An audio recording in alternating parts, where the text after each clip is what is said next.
This is quick marker sketch I made of our friend Armin, and some people don't like him, some people do like him. I don't really care because I like him.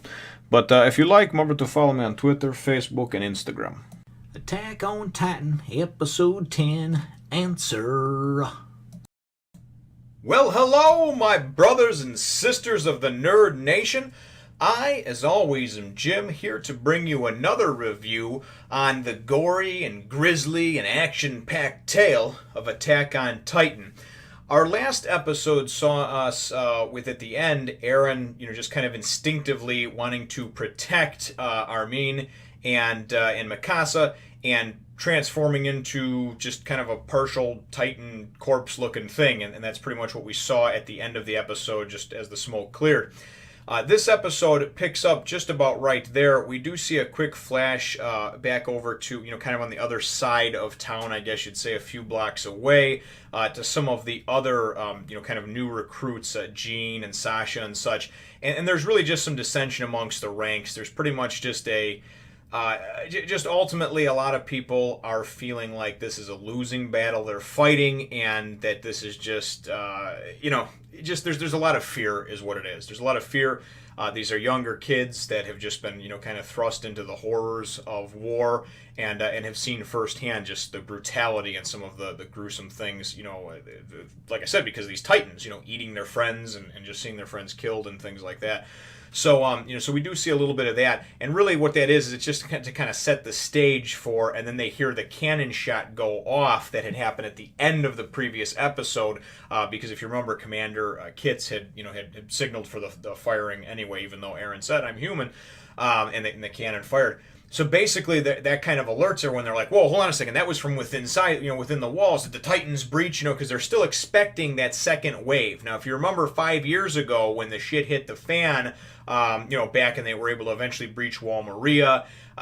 You remember the Colossal Titan appeared first and busted that outer wall to kind of get into that inlet town, and then the Armored Titan appeared shortly after that and wound up charging through the second part of the defense. So everybody's just waiting for the other shoe to drop. That that Armored Titan could show up at any minute. Now, the really cool thing about this episode, and it moved very slowly. I'm going to say that because ultimately it was good for a lot of reasons, but it was very, very slow. There's like zero things going on in the way of action, and really that's fine. You need these to kind of set up those bigger action set piece moments. But I know that there's some that complain because this is a slower episode and there was some filler and this and that may be true. But it's also a very good episode. And the reason that I think so is because for all of those out there that have had nothing but negative things to say about Armin up until this point, or Armin, I'm really not quite sure on how to pronounce it because I've heard it both ways. But, that have said negative things about him, and he's this, and he should be killed, and he should be that. In my opinion, he really kind of gives all those people the big middle finger in this episode, because he really shines in this one. So we go in and we're taken to that kind of, corpse-like half-Titan thing or whatever. We see from the perspective of Armin as well as Mikasa, like they're inside the rib cage of it, kind of like looking up at this hulking mass of a Titan. And basically it's like a Titan corpse or whatever, Eren only partially transformed. We see him kind of like goes up to its head, and then we kind of see its eye like moving around or whatever, and we see it back out like into the Titan, and we see that like Eren's actually in the Titan, like his full body and everything. So like he transforms, but not really like create this husk, I guess. He pops himself out of the Titan, drops down. The thing that's weird about this is like the longest like minute in history, okay? For like 10 or 15 minutes of the episode, they're almost like in stopped time, like just limbo Twilight Zone land, because they're over there having this conversation while they're waiting for the smoke to clear, and they're kind of like timing it in their head on how long it's going to take for a cannon shell to reload. And here's why we're going to lose the war, okay? Not because the Titans are bigger and stronger and overwhelming, because if it takes this long to load a goddamn shot into the cannon to go and fire it again when there's Titans attacking, we're screwed. Humanity is done for. I can tell you that right now. But all griping aside about that, they start talking amongst themselves. Eren goes and he talks about how he, kind of had that flashback, and how basically that key and getting to the basement, that is what his father had told him to do. And that's kind of like the key to figuring out what's going on and why he can turn into a Titan.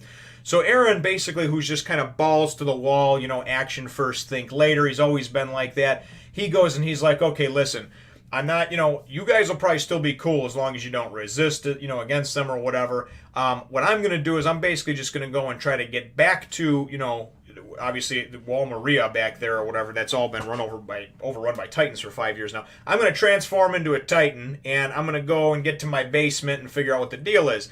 And so Mikasa and Armin start arguing with him, and kind of like, no, you're not going to do that. First of all, we're with you. Second of all, what's the deal? Like, can you just do that when you want? And he's like, I don't really know. And he goes, right before Commander Kitz, lowered his arm to fire, all I could think about was protecting you guys. So I kind of transformed into like this, whatever. I mean, that's what happened. This like husk of a Titan was able to protect you guys, right?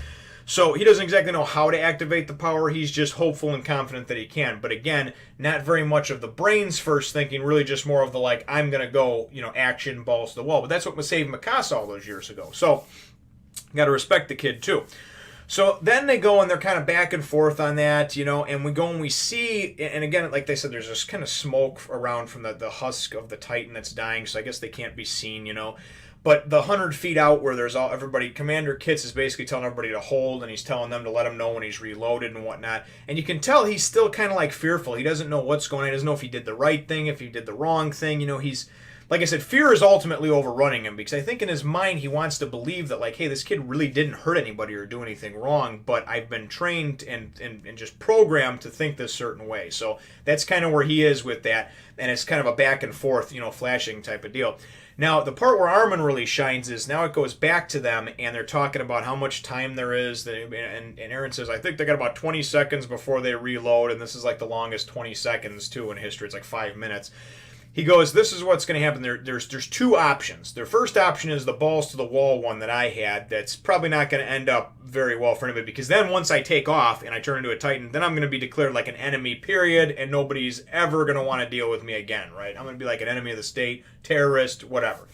He goes, or I trust you, Armin, only you, to go and to try to plead with them on our behalf and basically convince them that I am not a threat, that I can be used as an asset. And whatever you have to say, I'm going to rely on your strength of resolve and your words and your mind to get us out of this. I trust you that much.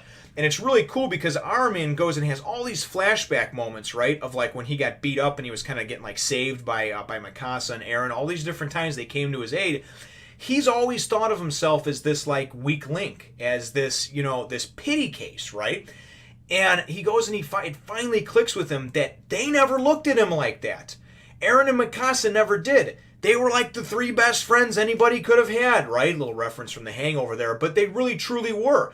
They didn't look at him as like that. They looked at him as being their equal, just because strength-wise he wasn't as strong, in the combat side of things. He's exceptionally smart when it comes to, his way of thinking.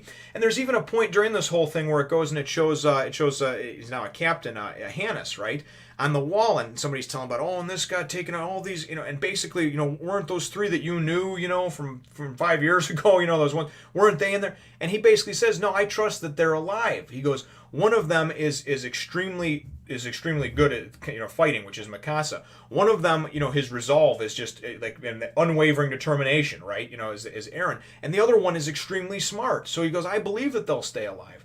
So it winds up going, like I said, to Armin and them, and basically Armin's like, he's kind of sweating this. He's like, man, what should I do?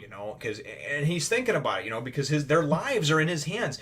But he's also coming to the realization that they trust him enough to do that, and it's giving him the confidence and the strength to finally break out of his shell. So what winds up happening is he winds up saying, you know what, I'll do it. I will convince them that that you're not a threat, right?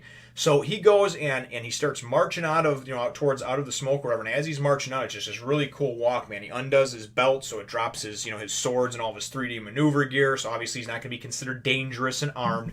And he comes walking out of the smoke, and Commander Kitz is like freaking, and everybody's like, "Oh my God, somebody's coming out!" And he comes out and he puts his hands up immediately, like, "Listen, dude, I'm surrendering, right?"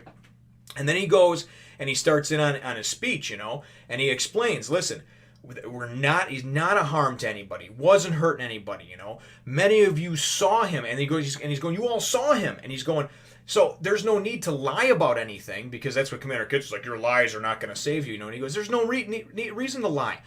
Ask everybody around. You all saw him, right? You saw him fighting the other Titans. You saw the other Titans trying to attack him, trying to bite him, trying to eat him. They consider him like one of us, okay? And we know that the Titans, of course, the little we do know about them is that they only seem to go after and eat humans. So if they were trying to eat and attack Eren, no matter how much he may scare you, he's not one of them. You know, they don't look at him as one of them." And this Commander Kitz is like, "Well, it could be just a clever ploy and a spy, and there could be Titans that can transform back and forth." And he's just scared, right? So Armin goes and he basically just goes and just does this salute, man. He puts his fist up to his chest, you know, and he does this thing. And he basically gives his last hurrah speech or whatever, you know. And he's like, "You know what? If you're going to kill us, you go ahead and kill us. But, you know, the bottom line is that we can use this person as a weapon. This could be the key to turning the tide. Because ultimately, if we have to die for the cause, great. But we all signed up," and he's basically saying, you know, "Go ahead and kill me if you will, but we all signed up for trying to further humanity.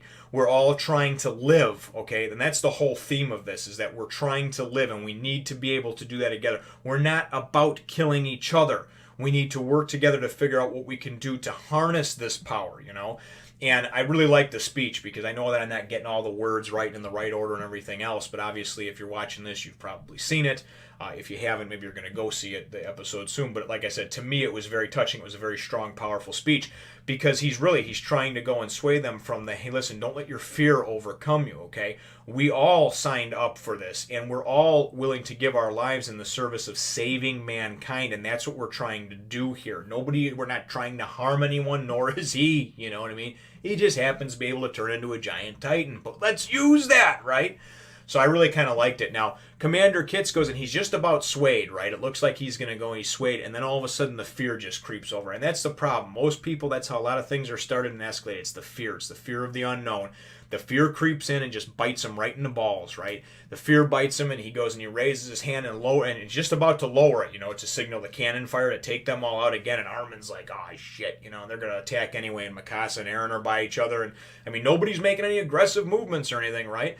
Even Armin told them before he came out there to do that. Then all of a sudden, who comes in and grabs his hand is the guy that we saw from, I don't know, 3, 4 episodes ago, 5 episodes ago when the shit hit the fan in Trost, you know, and he was playing chess with that matriarch type, whatever, royalty type guy or whatever, and it's the bald guy, Commander Pixis.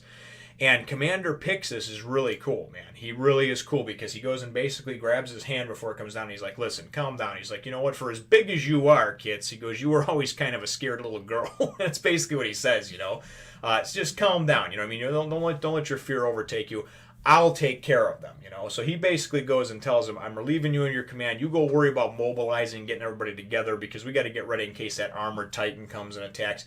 You got other shit to do. You don't need to worry about coming here and doing this." So, like I said, the day is saved. Ultimately, Armin bought him the time, and Pixis, you know, came in, and basically he's been on his way for a while now, you know, from the central part or whatever of the district of the area there. But he, you know, he's been apprised of the situation, so he kind of knows what's been going on and everything else. So it's really kind of cool because at one point, you know, Armin goes and he basically says, you know, we need to, you know, utilize this and blah blah. We wind up seeing them then a little bit later on, and they're all standing on the wall, and Commander Pixis is talking with, and he's looking out at the Titan onslaught. The Titans are trying to get, you know, climb on the wall and get to the wall and everything else, and of course he wants to retake Trost, you know. And he basically says, he goes, "Did you mean what you said earlier, you know, or were you just trying to save your life, basically, you know?" And Armin, he said, you know, he's honest. He says both. He goes, ultimately, I mean, nobody wanted to die, right? He goes, but what I was thinking was that Eren could transform into a Titan, right? And then we can distract and cover the other Titans, or cover him by distracting or killing some of the other Titans. And he can get back by the entrance that was kind of busted through that gate. And there's this giant boulder by the gate that they never got to dig up that he can, you know, pull out of there and hopefully slam into and, you know, close the gate off, right? So now no more Titans can flood in. Then all we have to do is just concentrated attacks on the ones that are in there to kill them, and boom, we got Trost back, right? So, so I mean, it's really kind of it's a cool episode because you see where Armin shines, and you start to see his value. So for those of you that were like, "Oh, Armin's a bitch because he froze up in the face of battle," you know what? That all may be true, but ultimately, a lot of times, it's the thinking man that goes and sends the thousands and hundreds of thousands of warriors out to die in a battle or in a war. It's the person who comes up with the best plan of action that is able to mobilize those people. So it's the thinking man that usually is the one that winds up being on top anyway, not the one that can swing a sword or shoot a gun.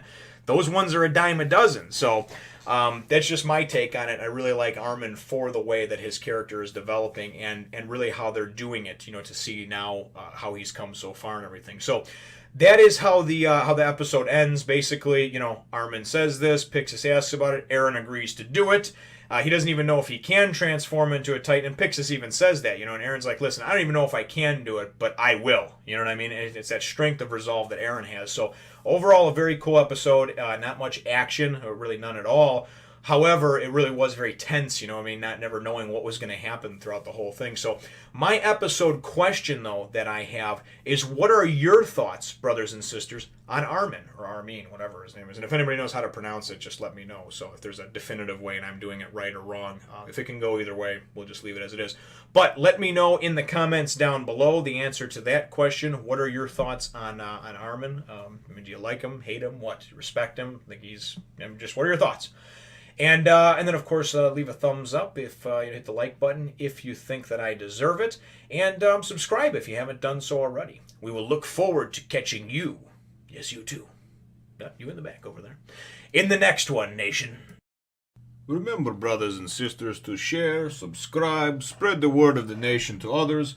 And, of course, if you like watching the videos, watching them is always much appreciated. Have a nice day.